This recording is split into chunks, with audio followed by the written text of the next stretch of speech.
एक समय की बात है।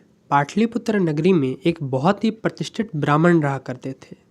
उनकी बुद्धिमत्ता के चर्चे दूसरे राज्यों तक फैले हुए थे। एक दिन उनके राज्य के राजा ने उन्हें अपने दरबार में बुलाया ताकि वो उनसे बातचीत कर सके और महत्वपूर्ण कार्यों के लिए सलाह ले सके। उन ब्राह्मण देव ने उन सारे सवालों का जवाब संतोषजनक दिया। राजा उनसे काफ़ी प्रसन्न हुए। महाराज ने ब्राह्मण देव को उचित दक्षिणा दी।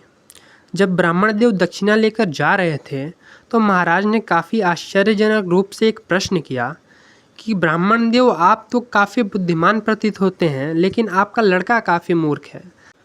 ब्राह्मण देव को कुछ समझ नहीं आया। उन्होंने राजा से ये पूछा कि महाराज, आप ऐसा क्यों कह रहे हैं।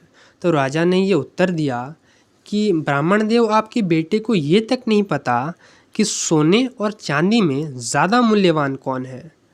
ये सुनते ही सारा दरबार हंस पड़ा और ब्राह्मण देव काफ़ी लज्जित महसूस करने लगे। ब्राह्मण देव को काफ़ी गुस्सा भी आ रहा था, लेकिन वो कुछ बोले नहीं। ब्राह्मण देव अपना गुस्सा पीकर चुपचाप उस दरबार से निकल गए और अपने घर की ओर चल दिए। वो जैसे ही अपने घर पहुँचे, उनका बेटा एक पात्र में उनके लिए जल ले आया। चूँकि ब्राह्मण देव काफ़ी गुस्से में थे, उन्होंने वो जल ग्रहण नहीं किया और उन्होंने कहा, जल तो मैं बाद में ग्रहण करूँगा, पहले तुम मुझे ये बताओ कि सोने और चांदी में ज़्यादा मूल्यवान कौन है। तो बेटे ने फटाक से जवाब दिया, पिताजी, सोना। ब्राह्मण देव ने कहा, बेटा, उत्तर तो तुमने बिल्कुल सही दिया है, लेकिन ना जाने क्यों महाराज ये कह रहे थे कि तुम्हें सोने और चांदी के बीच कौन ज़्यादा मूल्यवान है, ये भी नहीं पता। ये सुनते ही ब्राह्मण देव का बेटा सारा खेल समझ गया और उसने कहा, पिताजी, मैं आपको अभी सारा माजरा बता देता हूँ, पहले आप चलिए एक उचित स्थान पर बैठ जाइए और जल ग्रहण कीजिए। फिर उनके बेटे ने सारी बात कह सुनाई।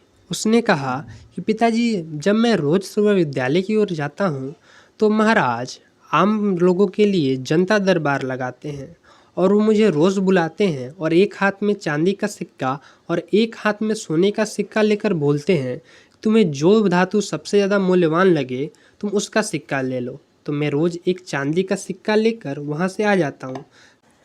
वहाँ पर बैठे लोग मुझ पर हंसते भी हैं, लेकिन मैं कुछ नहीं बोलता, मैं वहाँ से चुपचाप चला आता हूँ। ये सुनते ही ब्राह्मण देव गुस्से में आ गए और उन्होंने कहा कि तुम अपनी और मेरी फजीयत क्यों करवाने पे तुले हो। तुम एक दिन सोने का सिक्का उठाकर वहाँ से क्यों नहीं चले आते हो।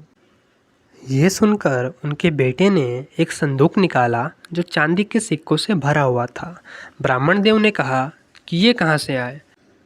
तो उनके पुत्र ने जवाब दिया कि अगर मैं चांदी के सिक्के उठाना बंद कर दूं और सोने का सिक्का उठा लूं तो ये खेल बंद हो जाएगा और मुझे और चांदी के सिक्के नहीं मिलेंगे। ये सुनकर पंडित जी काफ़ी प्रसन्न हुए, लेकिन उन्हें तो ये बात सारे गांव को और स्वयं राजा को बतानी थी। तो वो अपने बेटे को लेकर तुरंत ही दरबार में गए और सारे बात राजा को कह सुनाई।